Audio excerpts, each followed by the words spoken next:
Hi guys, and welcome to Lizzie Dean Makes. I'm Lizzie Dean, and this is the channel where we make, mend and grow our way to a big life on a small budget.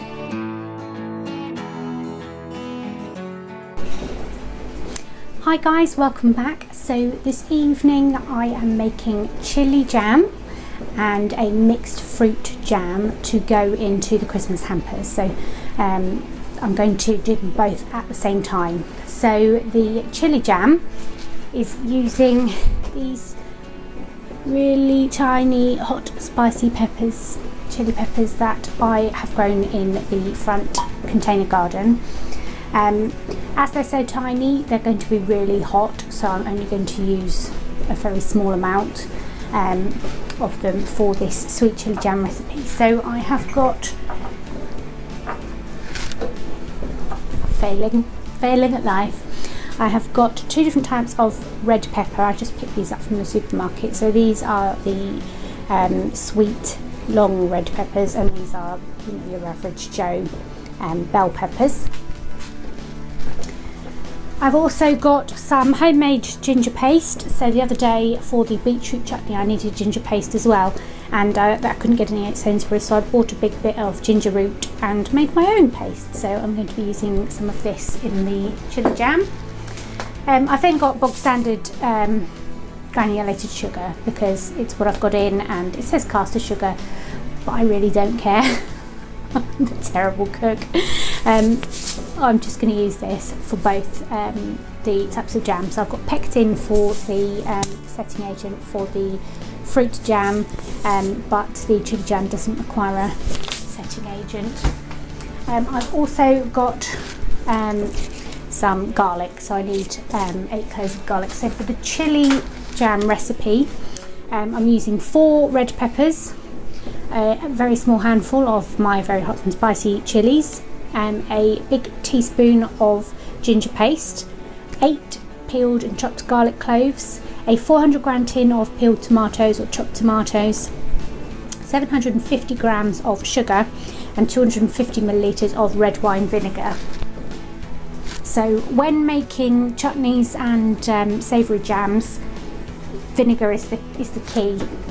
Boiling vinegar is atrocious. Smells awful. So make sure that you've got the kitchen door closed to the rest of your house, and ideally the kitchen door open out into the garden, because it is pungent. It really is something quite rotten when boiling vinegar. So something to watch out for. So then for the mixed fruit jam, I have got here a whole pannet of different fruits that we've either grown or foraged. So I've got some, I'm not sure if they're damsons or plums, but we've got quite a few mixed varieties of fruit tree that are planted on common land in my town, which you can forage crab apples and all sorts of things from. There's a lot of elderberries and elderflowers. There's an awful lot of blackberry bushes. There's crab apple trees. There's non-crab apple trees, different varieties. There's a pear tree, and there's this tree which produces these. Whether these are damsons or plums, I'm not sure. I think they're damsons because they're so small, but I don't really know what the difference is. I've also got frozen raspberries that I have been harvesting all summer, and frozen blackberries from when we were foraging this year. And then I've got all of my very small crop of gooseberries, and somewhere in here is my single cranberry. My cranberry bush produced a whole cranberry this year, so that's gone in the mix. So all of this fruit was free. It was either foraged or homegrown. Then it's being washed and frozen and is now ready to go in the jam pot. So the trick with this is to use the same weight of fruit as you do of sugar, and then I'm going to add pectin in on top. So I'm going to weigh this, still frozen, and put the same amount of sugar in the pan. And the other thing that I'm going to add to this is lime juice. So lime juice is also good because it's got added pectin in. So lime and lemons, like oranges for marmalade, contain a high amount of pectin in them naturally, so they help to make sure that the jam's going to set nicely. So that is the plan. I'm going to put a saucer into the freezer. When I have been cooking my jam and it gets to the point where if I lift the spoon up and go to drizzle it off and it doesn't come off, then I'll start testing the set. So to test the set, I'm just going to dollop a little bit onto a frozen saucer and run my finger through it. If my finger leaves a clear path that doesn't fill in automatically behind it, then it is set, and then I'm going to stop cooking it and pot it up. So you need to sterilise the glass jars that you are going to be using. So I've got the dishwasher going again. I seem to have made a habit of this with my videos, to forget to not put it on before I start talking, but sorry, I've got my directional mic on, so hopefully you can hear me. So I just bung my cleaned and washed jam jars from every that we've eaten throughout the year, pasta sauces, whatever I buy in jars, I keep the jars, and I clean off the labels with acetone, which helps to remove any of the glue residue that's left after you wash them with soap and water. Then I bung them in the washing machine, the dishwasher, and they come out hot, clean, washed, ready to rumble. And I'm going to then put them up into that and label them with some regular food label stickers that I bought from Sainsbury's, which I'm going to colour in delightfully with some felt tip pens. I've also got a whole sheet of little 40mm round labels that I've got Lizzie makes written across them, that I'm going to put on the top of all my jars like I did with the beetroot chutney. So that is the plan. These are going in the Christmas hampers. So this is 2 more items to go in each of the Christmas hampers. I don't know how many jars of each that I'll end up with, but they get divvied out between the hampers at the end, and if we're missing stuff we go and buy extra cool local sourced stuff to go in the food hampers to fill them up. So that's it. I'm going to get cracking. I'm going to put you on time lapse looking down so you can see me cooking both of my jams.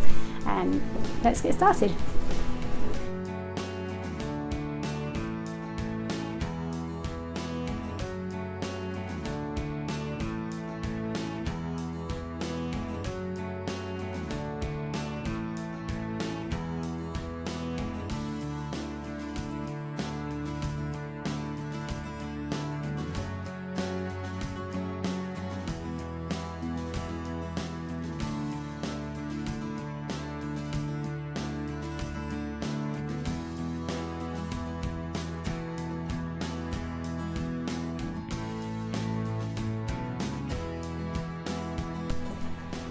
Hi guys, so I've just finished making the mixed fruit jam and the chilli jam.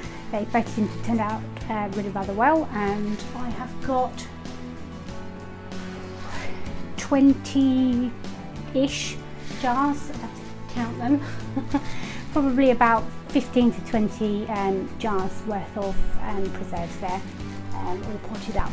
So I thought I would talk you through a couple of the steps that I missed the first time round. So in the mixed fruit jam recipe, I took out probably about 3/4 of the fruit part way through, a bit at a time, and sieved it and removed all the pips and seeds and skins and things from about 3/4 of the fruit. So there is some fruit in there that is sort of still whole and fruity and you know, gives a bit of texture to the jam, so it's not a jelly, but I did take out a lot of that, and that included the damson / plum seeds as well, the big stones.